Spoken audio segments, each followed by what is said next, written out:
ગુજરાતમાં આગામી 7 દિવસ હળવોથી મધ્યમ વરસાદ પડી શકે છે એવી આગાહી હવામાન વિભાગ દ્વારા વ્યક્ત કરવામાં આવી છે અને એ બાદ વરસાદનો બીજો રાઉન્ડ આવવાનો છે। પણ આજ દરેક સમયગાળાની અંદર ગુજરાતના ઘણા બધા એવા વિસ્તારો છે કે જ્યાં ક્યાંક ભારે પવનની સાથે હળવોથી મધ્યમ વરસાદ પડી શકે છે। આજની આ વેધર અપડેટમાં સમજીશું કે હવામાન નિષ્ણાંત પરેશ ગોસ્વામીએ શું આગાહી કરી છે, તેની સાથે કયા એવા વિસ્તારો છે કે જ્યાં આજે વરસાદ પડી શકે છે અને આગામી 5 થી 6 દિવસ ગુજરાતનું વાતાવરણ કેવું રહેવાનું છે। નમસ્કાર, તમે જોઈ રહ્યા છો નિર્ભય ન્યૂઝની વેધર અપડેટ અને હું છું હંસિની। અત્યારે હાલ બંગાળની ખાડીની અંદર ધીરે ધીરે એક સિસ્ટમ બની રહી છે અને આ જ સિસ્ટમ બનવાને કારણે હવે ક્યાંક ચોમાસું જે નિષ્ક્રિય જોવા મળ્યું હતું એ જ ચોમાસું ફરી એક વખત સક્રિય થશે અને ક્યાંક તેની સીધી જ અસર ગુજરાત ઉપર જોવા મળી શકે છે એવી શક્યતા છે। જોકે હવે આજે વરસાદનો રાઉન્ડ પહેલા આવવાનો હતો એના કરતાં આ વરસાદનો રાઉન્ડ આ મહિનાના અંતમાં આવવાનો છે એવી પણ આગાહી કરવામાં આવી છે। હવામાન નિષ્ણાંતોનું એવું પણ માનવું છે કે જે રીતે ચોમાસાની શરૂઆત થઈ હતી એ જ રીતે અત્યારે હાલ ચોમાસું ધીરે ધીરે નબળું પડ્યું છે, પણ ફરી એક વખત આજ ચોમાસું સક્રિય થઈને ગુજરાતમાં સાર્વત્રિક મેઘમહેર લાવી શકે છે। હવે સમજી લઈએ કે આગામી 5 થી 6 દિવસનું જે વાતાવરણ છે તે કેવું રહેવાનું છે। સૌથી પહેલા તો મારી પાછળ જે હવામાન વિભાગ દ્વારા આગાહી કરવામાં આવે છે અને તે લોકો દ્વારા આજના દિવસે શું આગાહી કરવામાં આવી છે એ સમજી લઈએ। આખો આ ગુજરાતનો મેપ છે। સૌથી પહેલા શરૂઆત કરીએ આપણે દક્ષિણ ગુજરાતથી। દક્ષિણ ગુજરાતમાં જે રીતની અત્યારે હાલ પરિસ્થિતિ જોવા મળી રહી છે, ભરૂચમાં ક્યાંક હળવોથી મધ્યમ વરસાદ છે, સુરત છે, નવસારી, દમણ અને વલસાડ છે, ડાંગ, તાપી, નર્મદા છે, આ દરેક વિસ્તારમાં હળવોથી મધ્યમ વરસાદ પડી શકે છે એવી સંભાવના છે। એ બાદની વાત કરવામાં આવે મધ્ય ગુજરાતની। મધ્ય ગુજરાતમાં આમ તો આપણે જોયું હતું કે જ્યારે શરૂઆતનો વરસાદનો રાઉન્ડ આવ્યો હતો ત્યારે ક્યાંક વરસાદ છે તે જોવા મળ્યો હતો, પણ એટલો બધો વરસાદ નહોતો, હળવોથી મધ્યમ વરસાદ જોવા મળ્યો હતો અને આજે પણ જ્યારે આ નવા વરસાદી રાઉન્ડની શરૂઆત થવાની છે આ મહિનાના અંતમાં, એની પહેલા 7 થી 8 દિવસ મધ્ય ગુજરાતની અંદર પણ હળવોથી મધ્યમ વરસાદ પડી શકે છે એવી આગાહી વ્યક્ત કરવામાં આવી છે, જેની અંદર સુરેન્દ્રનગર છે, અમદાવાદ છે, ખેડા છે, ગાંધીનગર, આણંદ છે, ત્યાં ક્યાંક વરસાદ પડી શકે છે। એ બાદની વાત કરવામાં આવે સૌરાષ્ટ્રની, તો સૌરાષ્ટ્રમાં દેવભૂમિ દ્વારકા છે, પોરબંદર, જૂનાગઢ, ગીર સોમનાથ અને દીવ છે, અમરેલી, ભાવનગર, બોટાદ અને રાજકોટ છે, ત્યાં ક્યાંક વરસાદ પડી શકે છે। વરસાદ ક્યાં નથી પડવાનો તો એની અંદર મુખ્ય વાવ-થરાદ, બનાસકાંઠા છે, મહેસાણા, પાટણ, મોરબી, જામનગર અને કચ્છ, એના સિવાય આખા દરેક જિલ્લાઓની અંદર ક્યાંક વરસાદ પડી શકે છે એવી સંભાવના વ્યક્ત કરવામાં આવી છે। હવે સમજી લઈએ કે 16 તારીખની આસપાસનું વાતાવરણ છે તે કેવું રહેવાનું છે, કારણ કે આવતીકાલે રથયાત્રા છે અને રથયાત્રાના દિવસે પણ ક્યાંક વરસાદ પડી શકે છે એવી સંભાવના વ્યક્ત કરવામાં આવી છે। આવતીકાલે દક્ષિણ ગુજરાતની અંદર પણ વરસાદ જોવા મળી રહ્યો છે, જેમાં ભરૂચ, સુરત, નવસારી છે, દમણ, વલસાડ છે, ડાંગ, તાપી, નર્મદા, છોટાઉદેપુર, દાહોદ, પંચમહાલ, મહીસાગર છે, એ દરેક વિસ્તારમાં વરસાદ છે। સૌરાષ્ટ્રની વાત કરવામાં આવે તો દેવભૂમિ દ્વારકા, પોરબંદર, જૂનાગઢ, ગીર સોમનાથ અને દીવ, અમરેલી, ભાવનગર, બોટાદ, સુરેન્દ્રનગર અને રાજકોટ છે, અને આવતીકાલે પણ કચ્છ, જામનગર, મોરબી, પાટણ, વાવ-થરાદ, બનાસકાંઠા અને મહેસાણાની અંદર છે તે વરસાદ નથી જોવા મળતો। હવામાન વિભાગ દ્વારા જે રીતની 7 દિવસની આગાહી કરવામાં આવી છે એમાં આપણે સમજ્યા કે આજના દિવસે પણ ઘણા બધા એવા વિસ્તારો છે કે જ્યાં હળવોથી મધ્યમ વરસાદ પડી શકે છે, પણ કચ્છ અને બનાસકાંઠાની આસપાસના જે વિસ્તારો છે એટલે કે વાવ-થરાદ હોય, બનાસકાંઠા હોય, પાટણ હોય, ત્યાં હજી સુધી પણ હળવોથી મધ્યમ વરસાદ પડી શકે છે એવી પણ કોઈ જ આગાહી આજના દિવસ માટે પણ નથી કરવામાં આવી કે આવતીકાલ માટે પણ નથી કરવામાં આવી।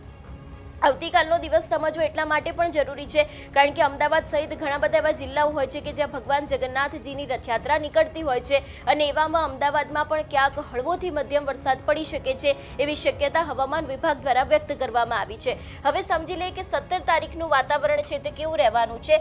17 તારીખની જો વાત કરવામાં આવે તો ગુજરાતમાં પરિસ્થિતિ એ જ જોવા મળી રહી છે। દેવભૂમિ દ્વારકા, પોરબંદર, જૂનાગઢ, ગીર સોમનાથ અને દીવ છે, અમરેલી છે, ભાવનગર, રાજકોટ, સુરેન્દ્રનગર, બોટાદ, અમદાવાદ, ગાંધીનગર, સાબરકાંઠા, અરવલ્લી, મહીસાગર, ખેડા, આણંદ, પંચમહાલ, દાહોદ, વડોદરા, છોટાઉદેપુર, નર્મદા, ભરૂચ, સુરત, નવસારી, દમણ અને વલસાડ છે, ડાંગ અને તાપી છે, આ દરેક વિસ્તારોમાં ક્યાંક હળવોથી મધ્યમ વરસાદ પડી શકે છે એવી શક્યતા છે। આ વખતે જે હળવોથી મધ્યમ વરસાદ અત્યારે હાલ પડી રહ્યો છે એમાં એક આગાહી એ પણ કરવામાં આવી છે કે સાથે સાથે ભારે પવન જોવા મળશે। આપણે વિંડીના માધ્યમથી અવારનવાર જોતા આવ્યા છે કે ગુજરાતના ઘણા બધા એવા વિસ્તારો છે કે જ્યાં અત્યારે હાલ ક્યાંક પવન ફૂંકાઈ રહ્યો છે એની સાથે વાદળછાયું વાતાવરણ જોવા મળતું હોય છે. ઘણા બધા એવા વિસ્તારો છે કે જ્યાં હળવોથી મધ્યમ વરસાદ પડતો હોય છે, પણ પવન છે તે ખૂબ જ ભારે માત્રામાં જોવા મળતો હોય છે અને ધીરે ધીરે આ જ પવન વધી શકે છે ને એની સાથે વરસાદ આવી શકે છે એવી પણ શક્યતાઓ હવામાન વિભાગના જે નિષ્ણાંતો છે એમના દ્વારા વ્યક્ત કરવામાં આવી છે. જો કે આગામી 7 દિવસ ગુજરાતના એક પણ એવા જિલ્લાઓ નથી કે જ્યાં અતિ ભારે વરસાદ પડી શકે છે. હળવોથી મધ્યમ વરસાદ પડી શકે છે એવી જ આગાહી વ્યક્ત કરવામાં આવી છે. અતિ ભારે વરસાદ અથવા તો પછી ભારે વરસાદ છે એ ફક્ત ને ફક્ત આ મહિનાના અંતમાં આવી શકે છે. જે નવો વરસાદી રાઉન્ડ આવવાનો છે એ સમયે પડી શકે છે એવી સંભાવના છે. એ બાદની વાત કરવામાં આવે 18 તારીખનું વાતાવરણ કેવું રહેવાનું છે. જે રીતે આપણે અત્યાર સુધીમાં જોતા આવ્યા છે કે હજી સુધી ઉત્તર ગુજરાતની અંદર ક્યાંય ચોમાસું છે તે જોવા નથી મળ્યું. આમ તો એવું કહેવામાં આવતું હતું કે લગભગ 20 થી 21 તારીખની વચ્ચે જે નવો વરસાદનો રાઉન્ડ છે એ નવો વરસાદનો રાઉન્ડ બેસી જવાનો છે. પણ હવે આ પણ વરસાદનો રાઉન્ડ ક્યાંક પાછળ ખેંચાયો હોય એવું લાગી રહ્યું છે અને આ મહિનાના અંતના જે છેલ્લા 4 થી 5 દિવસ હશે એમાં જ આ વરસાદનો નવો રાઉન્ડ છે તે એન્ટ્રી લેવાનો છે. સમજી લઈએ 18 તારીખની આસપાસ ક્યાં વરસાદ પડવાનો છે. દેવભૂમિ, દ્વારકા, પોરબંદર, જૂનાગઢ, ગીર સોમનાથ અને દીવ છે, અમરેલી, રાજકોટ, સુરેન્દ્રનગર, બોટાદ, ભાવનગર, અમદાવાદ, ગાંધીનગર છે. એ બાદ સાબરકાંઠા છે, અરવલ્લી, ખેડા, આણંદ અને દક્ષિણ ગુજરાતના ઘણા બધા એવા વિસ્તારો છે કે જ્યાં ક્યાંક વરસાદ પડી શકે છે. કચ્છ, વાવથરાદ, બનાસકાંઠા, મહેસાણા, પાટણ, મોરબી અને જામનગરમાં વરસાદની શક્યતા 18 તારીખે પણ નહિવત જોવા મળી રહી છે. વિંડીના માધ્યમથી પણ સમજવાનો પ્રયત્ન કરી કે ગુજરાતમાં અત્યારે હાલ કેટલો પવન ફૂંકાઈ રહ્યો છે અને કયા એવા વિસ્તારો છે કે જ્યાં ભારે પવન જોવા મળી રહ્યો છે. અને આમ તો ક્યાંક હળવોથી મધ્યમ વરસાદ છે એ પણ ઘણા બધા એવા વિસ્તારો છે કે ત્યાં ક્યાંક જોવા મળી રહ્યો છે.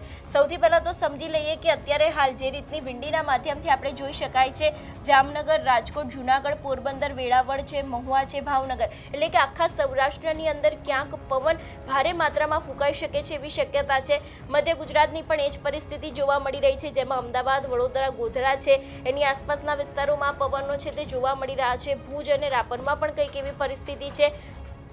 દક્ષિણ ગુજરાતની વાત કરવામાં આવે તો વાપી છે ને એની આસપાસના જે વિસ્તારો છે ત્યાં ક્યાંક અત્યારે હાલ વરસાદની સાથે હળવોથી મધ્યમ વરસાદની સાથે પવનો છે તે ફૂંકાઈ શકે છે એવી શક્યતા છે.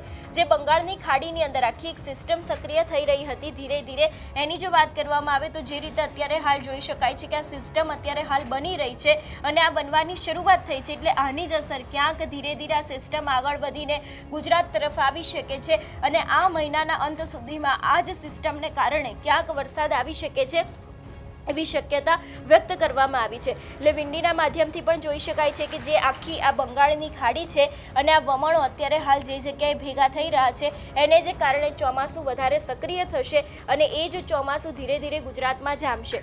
હવે સાંભળી લઈએ કે હવામાન નિષ્ણાંત પરેશ ગોસ્વામી છે એમને આ વિષયને લઈને શું આગાહી કરી છે. કે હવે આગામી દિવસમાં વાતાવરણ કેવું રહેવાનું છે, વરસાદનો નવો રાઉન્ડ છે એ ક્યારથી આવવાનું છે, ગુજરાતના કયા કયા વિસ્તારો છે કે જ્યાં આની ભારે અસર થવાની છે, શું કહેશો? જો બેન, પહેલા તો અત્યારે ઓલ ઓવર ગુજરાતની અંદર વરાપ જેવો માહોલ છે અને એની અંદર પવનની ઝડપ અત્યારે વધારે છે. અત્યારે એવરેજ ગુજરાતભરની અંદર પવનની ઝડપ છે 25 થી 30 કિલોમીટર પ્રતિ કલાકની છે અને અમુક જગ્યાએ 30 થી 35 કિલોમીટર છે. તો હવે આ પવનની ઝડપ છે એ લગભગ આવતીકાલ સાંજ સુધી એટલે કે 15 જુલાઈ 2026 ના રોજ સાંજ સુધી રહેવાની છે. 16 તારીખથી પવનની ઝડપમાં ઘટાડો થાય તેવી શક્યતાઓ છે અને 15 તારીખથી 20 તારીખનું જે સેશન હશે 15 જુલાઈથી 20 જુલાઈમાં રાજ્યની અંદર છૂટાછવાયા હળવા સામાન્ય ઝાપટાઓ પડે તેવું લાગી રહ્યું છે. અને એ સાથે જુલાઈ મહિનાનું જે છેલ્લું અઠવાડિયું હશે એમાં ખાસ કરીને 25 જુલાઈથી લઈને 31 જુલાઈનું સેશન હશે. એ સેશન દરમિયાન ગુજરાતની અંદર મોટા ભાગના વિસ્તારોની અંદર સારા વરસાદ થાય અને એકંદરે ઘણી જગ્યાએ વાવણી નથી ત્યાં વાવણી લાયક પણ વરસાદ થવાની સંભાવનાઓ આલમને દેખાઈ રહી છે. તો અત્યારે જે રીતે ધીરે ધીરે સાયક્લોનિક સર્ક્યુલેશન બની રહ્યા છે તો એની અસર ગુજરાત ઉપર થવાની સંભાવના ખરી? હા, બિલકુલ બેન, જોવા જઈએ તો જે બંગાળની ખાડી છે પણ હવે ધીમે ધીમે સક્રિય થઈ રહી છે. થોડા દિવસ પહેલા એક ટાઇફૂન હતું જે પ્રશાંત મહાસાગરમાં હતું. એ ટાઇફૂન છે એનું નામ હતું બાવી. એ ખૂબ શક્તિશાળી ટાઇફૂન હતું. એ બાવી જે ટાઇફૂન હતું એમણે બંગાળની ખાડીનો ભેજ છે તમામ એમની તરફ આકર્ષિત કર્યો હતો. બંગાળની ખાડીના પવનોની દિશા પણ એ તુફાનને કારણે બદલાણી હતી. બંગાળની ખાડીના પવનો છે પૂર્વ દિશા તરફ જવાનું ચાલુ થઈ ગયું હતું અને જેને કારણે બંગાળની ખાડી છે નિષ્ક્રિય થઈ હતી, પણ હવે ફરીથી એ ટાઇફોનની અસર છે એમાંથી મુક્ત થઈ છે બંગાળની ખાડી. એટલે હવે ધીમે ધીમે બંગાળની ખાડી છે સક્રિય થઈ રહી છે અને હવે બંગાળની ખાડીની અંદર એક સિસ્ટમ બનશે અને એ સિસ્ટમ છે પશ્ચિમ દિશા તરફ ચાલે અને જેને કારણે 25 થી 31 તારીખમાં બંગાળની ખાડીની સિસ્ટમને કારણે ગુજરાતને વરસાદનો લાભ મળશે. બિલકુલ પરેશભાઈ, આપ અમારી સાથે જોડાયા બદલ આપનો ખૂબ ખૂબ આભાર. જે રીતે આપણે હવામાન વિભાગ દ્વારા આગાહી કરવામાં આવી છે, આગાહીને સમજવાનો પ્રયત્ન કર્યો, વિંડીના માધ્યમથી પણ જોયું કે હવે ક્યારે ચોમાસું છે તે ફરી એક વખત સક્રિય થશે. આ વિષયને લઈને તમારું શું માનવું છે અને તમારા વિસ્તારમાં વરસાદ છે કે કેમ એ અમને કમેન્ટ કરીને ચોક્કસથી જણાવજો. તેની સાથે અમારી ચેનલ નિર્ભય ન્યૂઝને લાઇક, શેર અને સબસ્ક્રાઇબ કરવાનું ભૂલશો નહીં. નમસ્કાર.